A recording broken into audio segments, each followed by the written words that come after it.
Welcome বন্ধুরা, আমার all subject tuition চ্যানেলে তোমাদের সকলকে জানাই স্বাগতম। বন্ধুরা, আজকে আমরা হাজির হয়েছি মাধ্যমিকের ভৌতবিজ্ঞান সাবজেক্ট নিয়ে। ভৌতবিজ্ঞানের মোস্ট ইম্পর্টেন্ট গুরুত্বপূর্ণ প্রশ্ন, যেগুলো 2026 সালের পরীক্ষায় আসার জন্য খুব ইম্পর্টেন্ট, সেই ইম্পর্টেন্ট গুরুত্বপূর্ণ প্রশ্নগুলো নিয়ে আমি আজকে হাজির হয়েছি। প্রশ্ন সংখ্যা অতি অল্প।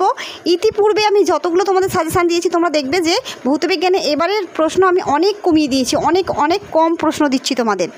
অর্থাৎ 2026 সালে আসার চান্স খুব বেশি আছে। এই প্রশ্নগুলোর খুব ভালো করে তোমাদের রেডি করতে হবে। অতি অবশ্যই তোমরা স্কুল টিচার যেগুলো দিচ্ছেন বা টিউশন টিচার যেগুলো দিচ্ছেন, সেগুলো তো তোমরা করবেই। তার সঙ্গে আমার এই যে প্রশ্নগুলো তোমরা দেখছো, এই প্রশ্নগুলো কিন্তু একটাও ছাড়বে না। টিউশনের টিচারের একটা প্রশ্ন ছেড়ে দিলেও কিন্তু আমার এই প্রশ্নের একটা প্রশ্ন তোমরা ছাড়বে না। যদি উত্তরের প্রয়োজন হয়ে থাকে, তাহলে আমাকে অতি অবশ্যই কমেন্ট বক্সে কমেন্ট করে জানাবে। যেভাবে প্রশ্ন দিচ্ছি সেভাবে পর পর উত্তরগুলো আমি তোমাদের পিডিএফ আকারে প্রোভাইড করব। ওকে, আমার এই চ্যানেলেই তোমরা পেয়ে যাবে। অতি অবশ্যই আমাকে কমেন্ট বক্সে কমেন্ট করে জানাতে ভুলবে না। অনেক রিসার্চের পর, বহু প্রতীক্ষার পর আমি কিন্তু তোমাদের এই প্রশ্নগুলো দিচ্ছি। প্রথমের দিকেই আমি তোমাদের সাজেশান দিয়ে থাকি, কিন্তু এবারে আমি অনেক রিসার্চ করার পর শেষের দিকে সাজেশান দিচ্ছি। ঠিক আছে, তো সাজেশানগুলোকে তোমরা বিশ্বাসজনকভাবে খুব ভালো করে করবে, একটা সাজেশান ছাড়বে না। বারবার কিন্তু আমি কথাটা বলে দিলাম। ওকে, তো দেখো, আমি অধ্যায় ভিত্তিক প্রশ্ন নিয়ে এসেছি তোমাদের সামনে। প্রথম অধ্যায় যেটা আছে পরিবেশের জন্য ভাবনা, এই অধ্যায় থেকে মোস্ট ইম্পর্টেন্ট গুরুত্বপূর্ণ যে প্রশ্নগুলি আছে একটু দেখে নাও। গ্লোবাল ওয়ার্মিং কী? এর দুটি কারণ লেখো। গ্রিনহাউস প্রভাব কিভাবে সৃষ্টি হয়? জীববৈচিত্র্য রক্ষার দুটি উপায় লেখো। দূষণ রোধে পুনর্ব্যবহার কিভাবে সাহায্য করে? নবীকরণযোগ্য ও অনবীকরণযোগ্য শক্তির পার্থক্য লেখো।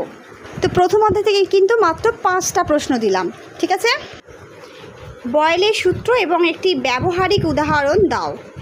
শার্লের সূত্র ব্যাখ্যা করো। আদর্শ গ্যাস ও বাস্তব গ্যাসের মধ্যে পার্থক্য লেখো। গ্যাসের চাপ ও আয়তনের সম্পর্ক কিভাবে নির্ধারিত হয়? তৃতীয় অধ্যায় রাসায়নিক গণনা, মূল ধারণা ব্যাখ্যা করো। গঠন সূত্র ও আণবিক ভরের মধ্যে সম্পর্ক। ভর সংরক্ষণ সূত্র কাকে বলে? কোনো যৌগের গ্রাম পরমাণু ভর নির্ণয়ের নিয়ম লেখো। 1 মোল গ্যাসের আয়তন কত এবং কেন? নেক্সট, চতুর্থ অধ্যায় তাপের ঘটনাসমূহ। তাপ পরিবাহিতা কাকে বলে? উদাহরণ দাও। নির্দিষ্ট তাপ ধারকতা ও উষ্ণতা ধারণ ক্ষমতার পার্থক্য লেখো। বস্তুর বিস্তার কিভাবে তাপমাত্রার উপর নির্ভর করে? তাপ পরিবাহক ও তাপ নিরোধকের উদাহরণ দাও।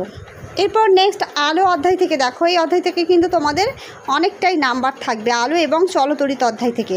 তাও তোমরা ভাবতে পারো যে এত কম প্রশ্ন কেন এই অধ্যায়গুলো থেকে। আমি তোমাদের বলছি, এইগুলো আমি তোমাদের ইম্পর্টেন্ট গুরুত্বপূর্ণ প্রশ্ন শুধু দিচ্ছি না, গুরুত্বপূর্ণ প্রশ্ন এই অধ্যায়গুলো থেকে অনেকই আছে, কিন্তু আমি তোমাদের দিচ্ছি সাজেশান, অর্থাৎ একদম পুরো সেরা বাছাই করা প্রশ্নগুলো দিচ্ছি।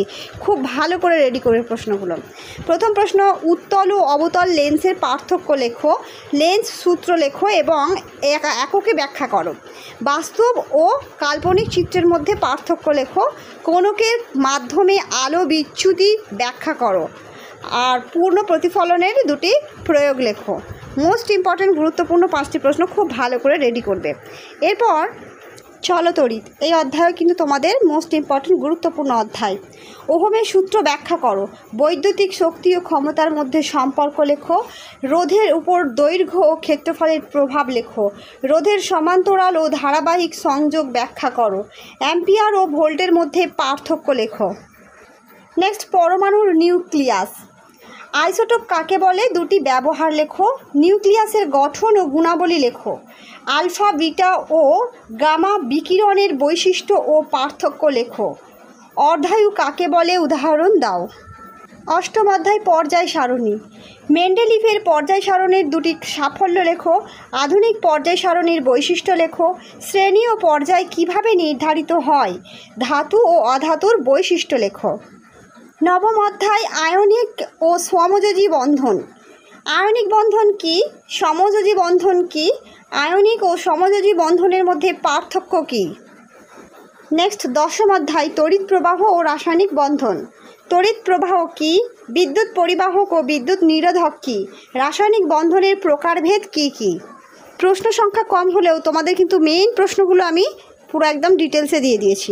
এই প্রশ্ন কয়েকটা যদি তোমরা রেডি করে রাখতে পারো এই অধ্যায় থেকে, আমার মনে হয় একটা 100% এখান থেকেই তোমাদের কমন চলে আসবে। প্রতিটি অধ্যায় থেকে যেগুলো থেকে আমি 3টে দিয়েছি, 2টো দিয়েছি, এরকম প্রশ্ন দিয়েছি, তো সেই প্রশ্নগুলো একেবারে বাছাই করা প্রশ্ন, এটা তোমরা মনে রাখবে। নেক্সট 11তম অধ্যায় অজৈব রসায়ন। এই অজৈব রসায়ন থেকে এই দুটি প্রশ্নই আমি দিলাম। অজৈব রসায়ন কি, ধাতুর গুণাবলী কি কি। 12তম অধ্যায় ধাতুবিদ্যা। ধাতুবিদ্যা কি, লৌহ শোধন প্রক্রিয়া কি। এই সমস্ত অধ্যায়গুলো থেকে, যেগুলো থেকে আমি দুটো দুটো করে দিয়েছি, এই সমস্ত অধ্যায়গুলোকে কিন্তু আমি ইউটিউবে তোমাদের উত্তর সহ শর্ট টাইপ প্রশ্ন, বিভিন্ন প্রশ্ন এই অধ্যায়গুলো থেকে আমি আলোচনা করব, যেগুলো তোমাদের পরবর্তীতে পরীক্ষার জন্য খুবই সহায়ক হবে। আজকের লাস্ট অধ্যায় 13তম অধ্যায় জৈব রসায়ন। জৈব রসায়ন কি, অ্যালকেন ও অ্যালকাইন কি। এই দুটো প্রশ্ন রেডি করে রাখবে। দেখো, আজকের মতো ভিডিওটি এখানেই শেষ করছি। যাওয়ার আগে একটা কথা বলে যাই, তোমরা যদি কেউ ইতিহাসের সম্পূর্ণ নোটস পেতে চাও, তাহলে ইতিহাসের সম্পূর্ণ নোটস প্রথমে তোমাদের ছিল 198 টাকা, সেটা এবারে কমে গিয়ে তোমাদের হয়ে গেছে 99 টাকা। শুধুমাত্র অনলি 99 রুপিস, অর্থাৎ 99 টাকায় তোমরা কিন্তু ইতিহাসের সমগ্র প্রশ্ন পেয়ে যাবে। সেখানে তোমাদের শুধুমাত্র প্রত্যেকটা অধ্যায় থেকে শুধুমাত্র শর্ট টাইপ প্রশ্নই থাকবে তোমাদের 800টার মতো শর্ট টাইপ প্রশ্ন, অর্থাৎ তোমাদের কোথাও উঁকি মারতে হবে না।